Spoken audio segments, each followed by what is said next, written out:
मोहनपुर नाम के एक छोटे से गांव में प्राचीन बरगद के पेड़ के पास सुशीला नाम की एक बूढ़ी गरीब महिला अपने अपाहिज बेटे मदन के साथ रहती थी।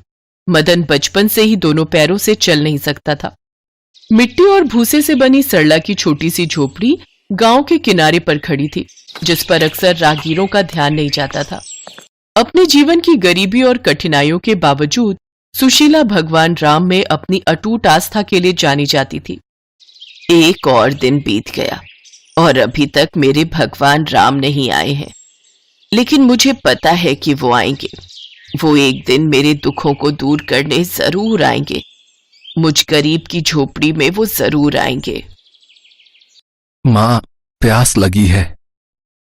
हाँ बेटा, अभी देती हूँ, पानी भी और रोटी भी। ये रही राम जी की थाली और ये तेरी। माँ, मैं तुम्हें बचपन से उनकी थाली लगाते हुए देख रहा हूँ। माँ, क्या तुम्हें पक्का विश्वास है कि भगवान राम हमारी झोपड़ी में आएंगे? हाँ बेटा, मुझे पूरा विश्वास है। मेरे राम मेरी झोपड़ी में जरूर आएंगे। वो जानते हैं मैं उनकी प्रतीक्षा में आंखें बिछाए बैठी हूँ। उन्हें मुझे दर्शन देने आना ही होगा। हर दिन सुशीला अपनी झोपड़ी को साफ करती थी और अपने मिट्टी के बर्तन में चावल और दाल का एक छोटा सा हिस्सा पकाती थी, इस उम्मीद में कि राम जी उससे मिलने आएंगे। उसकी आस्था को लेकर गांव वाले अक्सर उसका मजाक उड़ाते थे, जिनमें गांव का जमींदार भी शामिल था। जब भी वो उस रास्ते से गुजरता, सुशीला को देखकर बहुत हंसता। सुशीला, तुम और तुम्हारी कल्पनाएं, जितना मर्जी अपनी इस टूटी फूटी झोपड़ी को सजा लो, भगवान राम तुम जैसी गरीब बुढ़िया से मिलने नहीं आने वाले। जमींदार साहब, आप जब भी इधर से गुजरते हो मुझे यही बात कहते हो। एक दिन ऐसा आएगा जब आप देखते रह जाओगे, जब मेरे राम मेरी झोपड़ी में आएंगे। मेरा दिल मुझसे कहता है कि राम आएंगे। उम्र के साथ साथ अक्सर ऐसा हो जाता है। खैर, हमें क्या, करो इंतजार, हम भी देखते हैं। अरे जमींदार साहब, क्या इन छोटे गरीब लोगों के मुंह लगना। चलिए, वहां पेड़ की छाया में खटिया लगा दी है। आप वहां आराम से पेड़ की ठंडी छाया में बैठो और ठंडी ठंडी हवा का आनंद लो। सुशीला को आदत थी रोजाना ऐसे ताने सहने की। वो किसी की भी बात का बुरा नहीं मानती थी। वो तो सिर्फ अपने प्रभु श्री राम की भक्ति में ही लीन रहती थी। एक दोपहर में जब सुशीला गांव के बाहर लकड़ियां इकट्ठा कर रही थी, दो युवा और सुंदर साधु साधारण कपड़े पहने हुए उसकी झोपड़ी के पास आए। उनकी उपस्थिति शांत थी और उनकी मुस्कान बहुत ही कोमल थी। माँ, क्या हमें थोड़ा पानी मिल सकता है? हम बहुत दिनों से यात्रा कर रहे हैं, हमारे पास पानी समाप्त हो गया है। हाँ हाँ मेरे बच्चों, कृपया अंदर आओ। भोजन का समय है। मैं तुम दोनों के लिए भोजन भी लाती हूँ और साथ में पानी भी। माँ, कौन आया है? बेटा, दो ऋषि पधारे हैं। यात्रा पर निकले हैं, इसीलिए कुछ देर यहाँ विश्राम करना चाहते हैं। ये मेरा बेटा है मदन।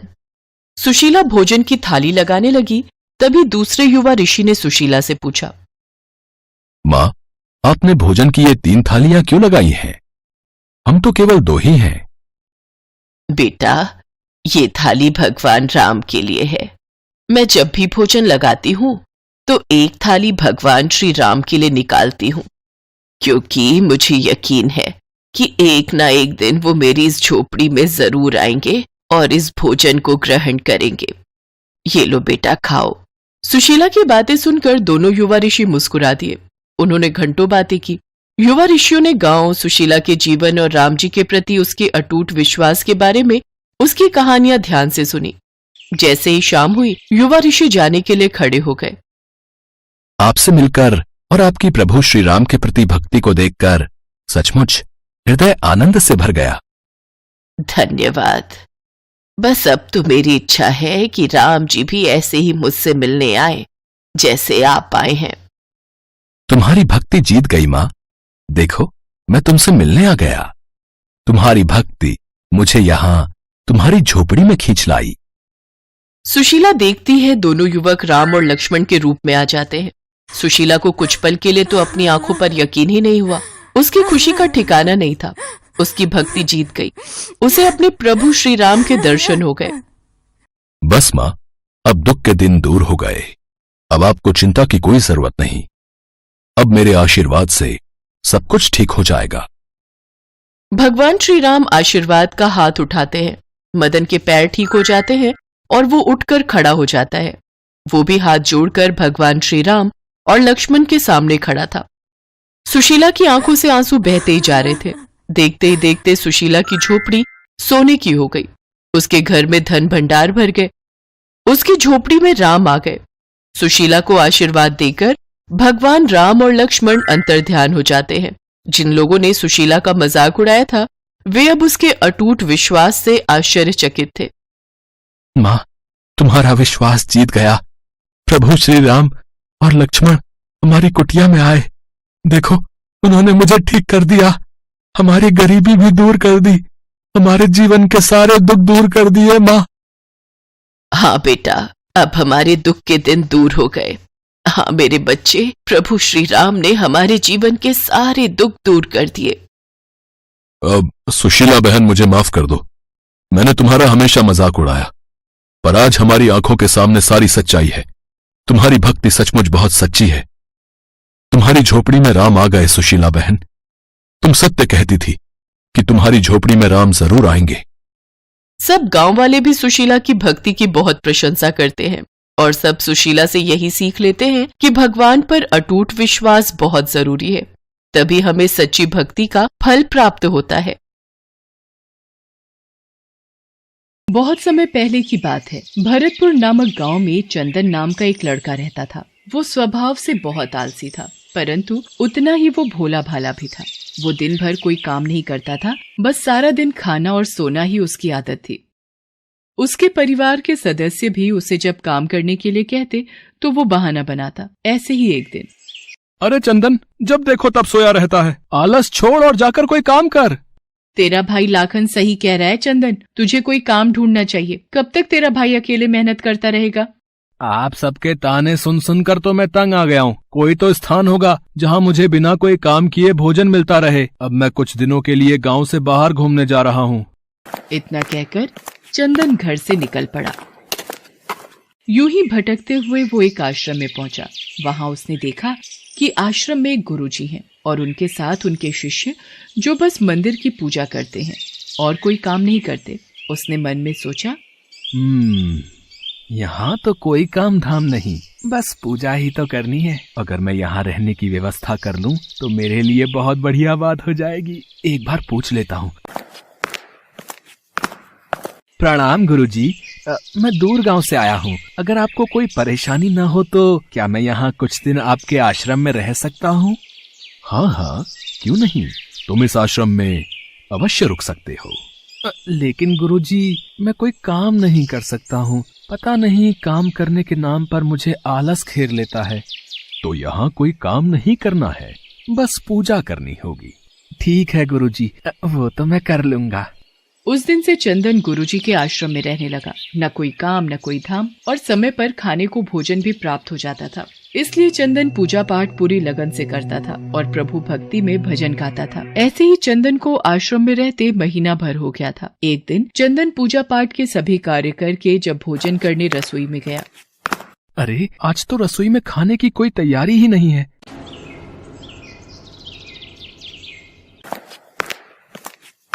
गुरुजी, आज खाना नहीं बनेगा क्या? चंदन, आज एकादशी है। आज आश्रम में सबका उपवास है और आज तुम भी उपवास रखो। आज भोजन नहीं बनेगा। नहीं नहीं गुरुजी, अगर मैंने उपवास कर लिया तो कल का दिन नहीं देख पाऊंगा। मैंने कभी भी उपवास नहीं रखा और मैं उपवास नहीं रख सकता। मैं तो बिल्कुल भूखा नहीं रह सकता। मुझे तो बहुत भूख लगती है। ठीक है चंदन, अगर तुम्हें उपवास नहीं रखना तो तुम मत रखो, पर खाना भी तुम्हारे लिए कोई और नहीं बनाएगा।